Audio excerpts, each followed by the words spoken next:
like back in like I think 60s or some 70s, somebody was able to figure it out how to run cars on water, and then that person was he became unknown, like nowhere to be found or something like that. He was like completely out of the blue because that person actually figured out how to use water instead of oil to run cars, stuff like that. So yeah, so my question to you is, do you think in the future water in terms of using it in resources in place of oil can be taken in some places? Well, you're thinking of H2O as an elemental chemistry, as an elemental molecule, and the problem is, of course, it's very tightly bound. Generally the cleavage of hydrogen and oxygen is more energy intensive than the energy you get out of it, right? Because they're tightly bound. Same thing for CO2, right? It's energy intensive to get the carbon away from the oxygen. Now, will people find ways to do it? I think so, but I think that right for now is, first of all, as you say, there people come up with these ideas and then disappear. So I have no idea that, we can have conspiracy theories about it, or we can just conclude the biggest problem in technology is getting technology to market. I can have a great idea. It's fantastic. But until it comes out of what I call the clutter ghetto, right? The clutter ghetto, meaning all the noise that's going on in the world, and I've got to break out of that clutter ghetto, the zoo of look at this morning I was catching up on all the news about the world, and it took me a half hour just to skim all the headlines. So much going on, and you've got to break out of it somehow, and that requires more of a marketing focus than most innovators have. And that's, again, it comes back to this idea of break to build. This original person, which I've heard about, like you, using water to drive cars. Again, that's a break to build concept. I got to break the fossil model to build a new one. But in order to do that, you've got to break through technology, but now you've got to break through on the marketing side. And that, I think, is the biggest challenge of all. And of course, you've got lobbies, vested interests that don't want it to happen. But the biggest problem, in my opinion, is not political, it's marketing.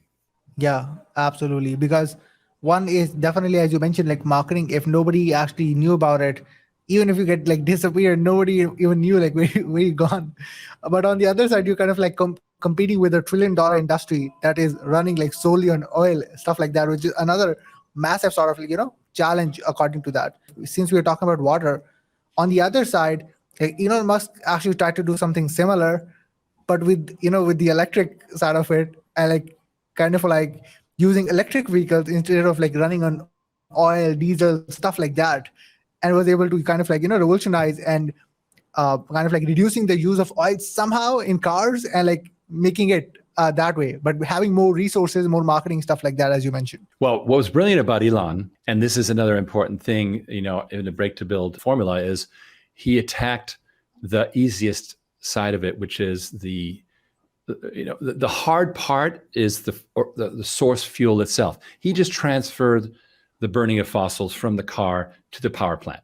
You say that's bad. Well, yeah, but it's a step in the right direction. He's literally said that. It's like, look, I know that EVs don't use less energy if you count what's coming from the power plant. However, it's a step in the right direction. And, by getting the EV platforms going, that centralizes the power demand. And now you can address the power generation problem creatively with a variety of geothermal and a ton of different ways, nuclear, that you can't have a nuclear engine in a car, but you can have a nuclear power plant. So when you centralize it, you're able to use much more potent solutions. So one aspect to finding a way forward is to find a micro application, part of the problem. Let's take our water car inventor person, right? How do you take that and find the easiest step to get it adopted in some application somewhere? And maybe it's in irrigation motors or something stupid, right? Yeah. So you have it going somewhere, and that's proof of concept, and it gets traction, and then you're able to do more. So that was the brilliance of Elon Musk, is that he didn't try to tackle the entire problem. Really, it's illogical to have a gasoline-powered independent device, whether it's a lawnmower whether it's a car, et cetera. These things should all run on electricity logically, right? That's how it should Yes. be. I think that's the brilliance of it. Now, how do we apply this to water? Well, what we did was we're going to help businesses do their own water treatment. Let's start with the ones that have a real problem today. They don't have a choice. And our business has been doubling and tripling on a year-to-year basis, helping people who are forced to do it. They are separated from sewage. For example, we had a client who had a mobile home park, a trailer park. I don't know if you have them in Pakistan, but there were lots of them in the US. They were forced to. Why? Because they were too far from the city for sewage, and they were being fined a lot of money by the local environmental agency. And so they had to put in their own water treatment. That's an ideal customer for us right now. So the people who are forced by economic circumstance, i.e. too far from sewage, and also regulatory circumstance, i.e. being fined, that nexus is our customer base today.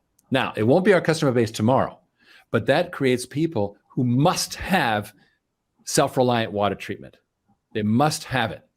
Right now in the north of Texas, there is a land boom going on. They're building housing developments much faster than they can build water treatment facilities. And so we are putting in containerized modular water treatment. You can see it on our YouTube, Origin Clear's YouTube. There's one place called Munson Point, which is just on the edge of Oklahoma. And we put in a simple container, no water expertise required to maintain it, just a regular facilities manager. And that's done. It's taken care of. No running of sewage lines or anything like that. So that's the audience we're talking to, is people who have to have it. The reason why we're putting in place water on demand is for the next generation, which is people who would like to have it, for 3 reasons. Number one is so that they can control their water and sewage rates, which in America are inflating as fast as college tuition, which we know is inflating very fast. Secondly, they can recycle under their own control, which reduces their water costs. And thirdly, they're free of interference from the local government, because as long as they meet the requirements, they can just put the water into the ground and everybody's happy. So for those 3 reasons, people will be interested in doing it. And that's when they'll run into the capital need. In any kind of market, it's an inverse pyramid. You start with the people with a real need. They're a tiny percentage, right? They're like, I need it now. I got to have it. This is it. That's, 12, 14% of the market. The much bigger one is the people who have to have it, or who want to have it, right? Who think it's good. They have a strategic need for it. And then the final third, which is the most of all, is the people who just finally adopt it because everyone else is doing it. So yeah, that's where we're going into right now. So right now we're servicing the must-have, and we're starting to get into the want-to-have. And I think that's, again, going back to this break-to-build concept. If we're breaking the business model, start again with the smallest application that needs you the most, and get a business going that way and progress from there. Buyer cycle is also kind of like pretty similar with it. Like some people, like 3 to 4% are like instant buyers. They just want to have it. And then the other of them are kind of like, aware of it, and they kind of like want it. On top of that, they're like, okay, they're kind of like getting it just because there is a trend. One of the last thing I really want to ask about is, I mean, like for us, like for all of us out there who probably living in US, Canada, like especially here in Pakistan, India, in some places for sure, like we take water for granted. But the people who are living in Africa, they have a lot of problems around that, a lot of, and I think in a lot of different sort of like organizations, they always try to kind of like figure out how to make it like even easier or more accessible for the people who are living in Africa, because I feel like that is the sort of like the continent that faces the most amount of problems in terms of getting the even cleaner water accessed. So like, what do you think about that in the longer perspective? I mean, like that maybe like tap into that side of the world as well. So what are your thoughts around it? 50% of African cities have not yet been built. In other words, there's so much pent up growth. I think there's an opportunity in building those future cities to embed a decentralized model. For example, let's take a look at India, where there is no sewage infrastructure. Well, the solution then is self-reliant. You take a housing cluster, give them a module, boom, and they take care of themselves. That comes back to capital, right? How do you finance it? Because everybody's up for it, but who's got the money? Same thing in Africa. Yes. If we can put in place a formula, a flow where investors come in, it funds the capital, which then gets the projects done, and then people pay by the gallon, then we have a lot of mini utilities, mini municipalities, which are private. And I think that will first of all, create a lot of entrepreneurial opportunities, right? Because now you can run for your town, a neighborhood in Islamabad, you've got an entrepreneur who's providing clean water and treating the dirty water, and it's all happening, and it's delegated. They don't have to. The city is happy to see it. Why? Because they're overwhelmed. Right? Yep. We see this in the U.S. They're like, fine, treat your own water, because they just don't have the funding, and they can't raise water rates more than they are. I think that's going to happen universally. I think that over time, water treatment entrepreneurs will arise who will treat these things in these little clusters. A good friend of mine is in Mexico. Now, Mexico is a booming economy. They're falling behind on infrastructure. In fact, this friend of mine has a river running through his neighborhood called the Ayotac, and it looks like rainbows. It's got so much pollution, right? And because the Mexican industries, they just dump it. They don't treat it. His business is based on working with the American companies that have subsidiaries in Mexico that have to meet their American requirements. And so they are trying. Where he is going in the future is, instead of trucking all the water from all those places, put individual treatment modules at all these locations. He's saving all this trucking, because you're trucking 99% water when you're trucking sewage, right?